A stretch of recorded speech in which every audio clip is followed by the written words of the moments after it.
میں اس سے شادی نہ کرتا تو اس کے ماں باپ اسے جان سے مار دیتے. تمہارے سامنے نہیں لوں گا, اسے تمہارے سے دور رکھوں. نور جہاں ڈرامے کے آنے والے ایپیسوڈ میں آپ دیکھیں گے جب سفینہ کے یہاں بیٹی کی پیدائش ہو جائے گی اور اس کا نام سفینہ خود رکھے گی, اس کا نام رکھیں گے انسیہ. لیکن نور جہاں کو اس بات کی بالکل بھی خوشی نہیں ہوگی کیونکہ نور جہاں بھی ہنید کے یہاں سے بیٹے کے انتظار میں تھی. نور جہاں کو سفینہ ہی اچھی نہیں لگتی تو اس کی بیٹی کیسے اچھی لگے گی. لیکن ماہا جس سے نفرت کرتی تھی نور جہاں اور اس کا نام سننا بھی گوارا نہیں کرتی تھی, اور سفیر بھی اس کی نظر میں بھگوڑا بیٹا تھا. لیکن جب سے ان دونوں نے نور جہاں کو بیٹے کی خوشی دی ہے تب سے وہ دونوں نور جہاں کے لیے ہنید سے بھی بڑھ کر ہو گئے ہیں. لیکن اب ہنید اپنی ماں کا کوئی بھی کہنا نہیں ماننے والا. جب اس کی بیٹی کو نور جہاں ذرا سا بھی پیار نہیں کرے گی تو ہنید کو بہت دکھ ہوگا اس بات کا.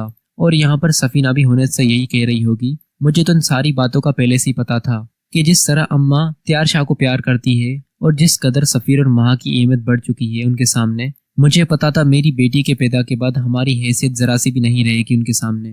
اب جب سے ہنید اپنی ماں کی نہیں بلکہ اپنی سننے لگے گا تب سے اسے ساری باتوں کا احساس ہوگا کہ اس نے سفینہ کے ساتھ کتنا برا سلوک کیا ہے, اور آخر وہ سفینہ کے ساتھ بہت محبت کرنے لگے گا اور جو کچھ اسے سفینہ کہے گی ہر سفینہ کی بات مانا کرے گا. کیونکہ اب تک ہنید اپنی ماں کے اشاروں پر چل رہا تھا, لیکن جب سے اس نے اپنی سنی ہے تب سے اسے ساری باتیں صحیح نظر آنے لگی ہیں, اور اب وہ صحیح غلط میں اچھے سے فرق کر پا رہا ہے. کیونکہ ہنید کے لیے بہت افسوس کی بات ہے کہ اس کی ماں نے اس کی بیٹی کو دیکھنا تک گوارا نہیں کیا. لیکن ہنید جب گھر میں داخل ہوتا ہے اپنی بیٹی کو گود میں لیے, یہاں پر سفینہ بھی اس کے ساتھ ہوتی ہے, تو یہاں پر اس کے دل میں کافی ارمان ہوتے ہیں کہ میں جاتے کے ساتھ ہی اپنی بیٹی اپنی ماں کے ہاتھوں میں دوں گا.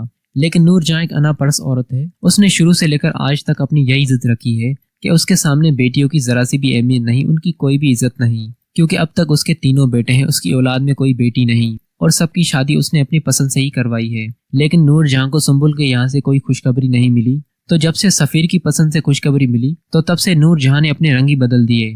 یہاں پر اس نے اپنے اصولوں کو دفن کر دیا کیونکہ اسے پوتا چاہیے تھا. اب وہ دشمن سے ملے یا دوست سے, اسے تو بس بیٹا چاہیے تھا جو اسے اس کی ناپسند عورت سے ملا.